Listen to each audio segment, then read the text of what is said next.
হাসিনা সফল হোক সার্থক হোক আজকের বিজয় র্যালি আজকের বিজয় র্যালি আগে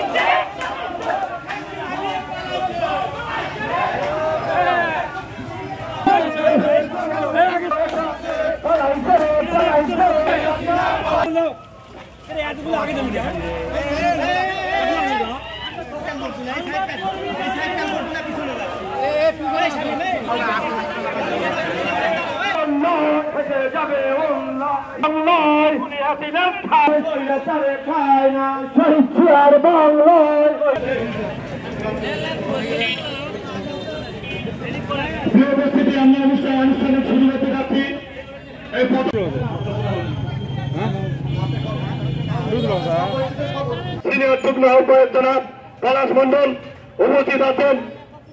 ইউনিয়ন ছাত্র দলের দপ্তর সম্পাদক নুরুল্লাহ সহ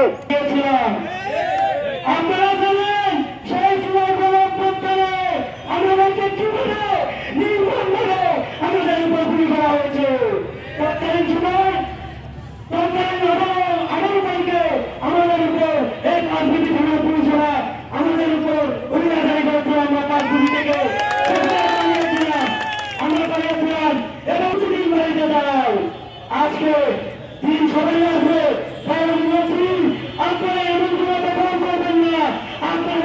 বন্ধুরা, সাংবাদিক বৃন্দ, মাঝিবাসী সকলকে জানাচ্ছে মা সংগ্রামী বিজয়ের সালাম। আসসালামু আলাইকুম। আপনারা জানেন আজকে বিজয় র্যালি 1 বছর পূর্তি হলো। শেখ হাসিনা ফ্যাসিস্ট সরকার এই দেশ ছেড়ে পালিয়েছে। তার আচরণে বাংলার মানুষ কখনো বাক স্বাধীনতা ছিল না, কথা বলার অধিকার ছিল না, মানুষের সমস্ত স্বাধীনতা হরণ করেছিল। বাংলাদেশের ছাত্র জনতা, এদেশের সমস্ত মানুষ তা এই সরকার হাসিনা সরকারের বিরুদ্ধে রাস্তায় নেমেছিল। তারই ফলশ্রুতিতে হাসিনা সরকার পালাতে বাধ্য হয়েছে। আমরা তারেক রহমানের নির্দেশে আমরা সারা বাংলাদেশের মানুষ, বাংলাদেশের জাতীয়তাবাদী দল সকল অঙ্গ সকল নেতৃবৃন্দ আমরা তার নির্দেশে আমরা গত 5ই আগস্ট আমরা তার আগ পর্যন্ত আন্দোলন করেছি। সবচেয়ে বেশি মামলা খেয়েছি, আমি গুম হয়েছি, আমাদেরকে দেখার সুযোগ পাইনি, তারপরে আন্দোলন চাই নাই। সরকারের বহু নির্যাতন সহ্য করছি, গুম হয়েছে, আমি আন্দোলন চাই নাই। আপনাদেরকে আহ্বান করবো আজকের এই বিজয়ে আপনারা যারা এই বর্ষপূর্তি করতে এসেছেন সবাইকে ধন্যবাদ জানিয়ে, সকলকে ধন্যবাদ জানিয়ে আমার কথা এখানে শেষ করছি।